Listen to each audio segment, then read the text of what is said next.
இன்னைக்கு ரொம்ப டைம் ஆகிட்டு இருக்கு. இன்னும் இவ்வளோ ஆளக்காலம் வேலைக்கு கிளம்புல, என்ன பண்ணிட்டு இருக்கான்னு தெரியலையே. ஜெனி ஜெனி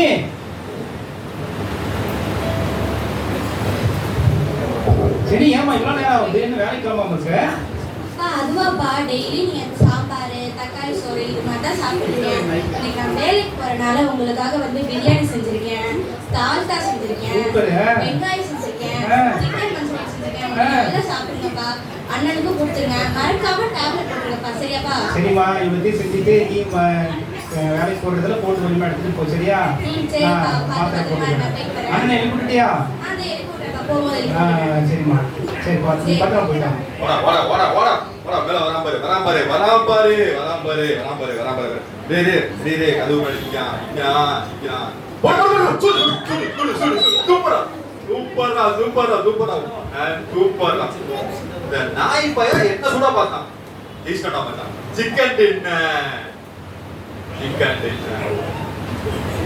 தம்பி ஜெரோமே, ஜெரோமே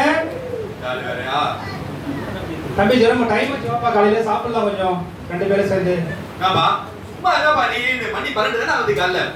தம்பி சாப்பிட்டுட்டு வேலைக்கு போய் ஏற்கனவே 4-5 நாள் ஆகுது. இன்னைக்காவது கொஞ்சம் வேலைக்கு போயிட்டு வாப்பா. ஆமாப்பா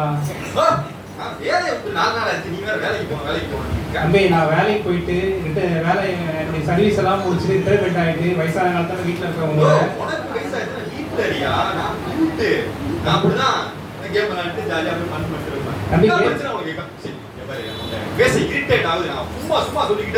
நீ எப்ப பார்த்தாலும் நீ இருக்க தூக்கிட்டு நீ நான் விளையாடிட்டு இருக்கேன். கேம் டிஸ்டர்ப் பண்ற தம்பி. கேம் எல்லாம் விளையாடலாம்பா. கேம் பண்றது உனக்கு ஒரு வாழ்க்கையா இருந்தாலும் சாப்பாடு வேலையும் தம்பி ரொம்ப கோவப்பட வேணாம். ஒரு நல்லதுக்கு தான் சொல்றேன். அதாவது கேம் விளையாடுறதுக்கு ஒரு எனக்கு எது நல்லது எனக்கு தெரியும். எனக்கு வந்து 30 வயசு ஆயிடுச்சு. சும்மா இந்த பிளேடு போடுற வேலை உன் வேலையை நீ பாரு. அக்கா அக்கா கொஞ்சம் ஸ்பெஷலாலாம் பண்ணி வச்சுட்டு போயிருக்கேன். மற்ற நாள் கடையில் சாம்பார் சாதம் ரைஸ் அதெல்லாம் பண்ணாம உனக்கு எனக்காக இன்னைக்கு பிரியாணி பண்ணியிருக்கா, தால்ச்சா பண்ணியிருக்கலாம், சிக்கன் மஞ்சூரியன் பண்ணியிருக்கலாம், 65 இல்லை. அதனால நல்லா இருக்குமான்னு 2 பேரும் சேர்ந்து கொஞ்சம் சாப்பிட்டு பார்க்கலாம் தான்.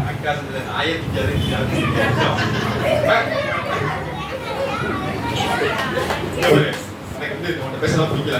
நான் வந்து உன்னை பல நாளாக கேட்டுக்கிட்டு இருக்கேன். சொத்தை வந்து பிரிச்சு கொடுத்துருட்டேன். சொத்தை பிரிச்சு கொடுத்துரு. தம்பி, அக்கா வந்து கல்யாணம் ஆகலப்பா. அவ பொண்ணு வேலைக்கு போயிட்டு இருக்கா. நீ என் பிரச்சனை கிடையாது. சொத்து வச்சிருக்கல, சம்பாதிச்சல, வர வேண்டிய சொத்தை எனக்கு கொடுத்துரு. தம்பி வாங்கிட்டு போயிட்டே இருக்கேன். என் சொத்து உன் சொத்து அப்படிலாம் இல்லை, எல்லாமே உனக்குதான். அதெல்லாம் நீ பேசாத. சொத்தை கொடுத்தே வாண்டியா அது சொல்லு போல. அம்மா நீ இப்ப பார்த்தா வேலை போட்டுட்டே இருக்க. திருந்த மாட்டாங்க அப்படின்னு சொல்லி என்ன பண்றது? கேட்டுக்கிட்டே இருக்க. சொத்தை கொடுத்தியா மாட்டியா நீ? சரிப்பா சரிப்பா சரிப்பா, இதுக்கெல்லாம் போகக்கூடாதுப்பா. நீ என் புள்ள இல்ல. உனக்கு எனக்கு கொடுத்தது எல்லாமே சொத்தை அப்படியா? எனக்கு கொடுத்தது எல்லாமே உனக்குதான். நீ இதை சொல்லிக்கிட்டே இருக்காங்க. 30 வருஷமா எல்லாம் சொல்லிக்கிட்டே தர மாட்டாங்க.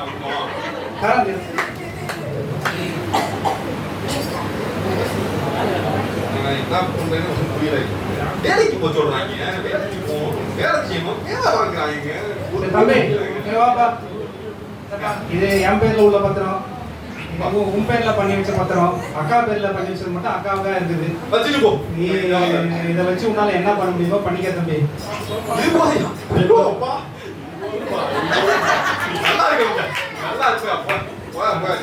நீங்க தான் பாத்துக்கணும். நான் வளர்த்து ஆராய்ச்சி வந்ததுக்கு இதுவும் பண்ணுவான், இதுக்கு மேலேயும் பண்ணுவான். அவனுடைய வழியை நீங்க கொஞ்சம் பாத்துக்கோங்க. போய் துன்மார்க்கமா நடந்து சீரழிக்காம நீங்க பாத்துக்கோங்க. அந்த பணத்தை வாங்கிடும் போதும் தெரியல. தெரிஞ்ச 2 கோடி போக முடியும். வாழ்க்கை சூப்பரா ஜப்புன்னு நடத்திடலாம். அந்த 2 கோடி வச்சுட்டு என்ன பண்றேன்னு தெரியலையே.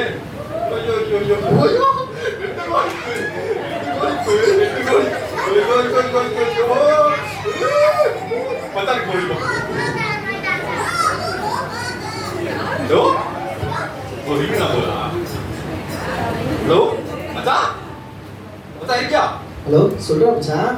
மச்சான், எனக்கு என்ன பண்றதுன்னு புரியல மச்சான். எனக்கு எப்படி சொல்றதுன்னு தெரியல. சொல்றா மச்சான், எனக்கு ஐயோ நான் எப்படி சொல்லி புரிய வைக்க போறேன். ஏய்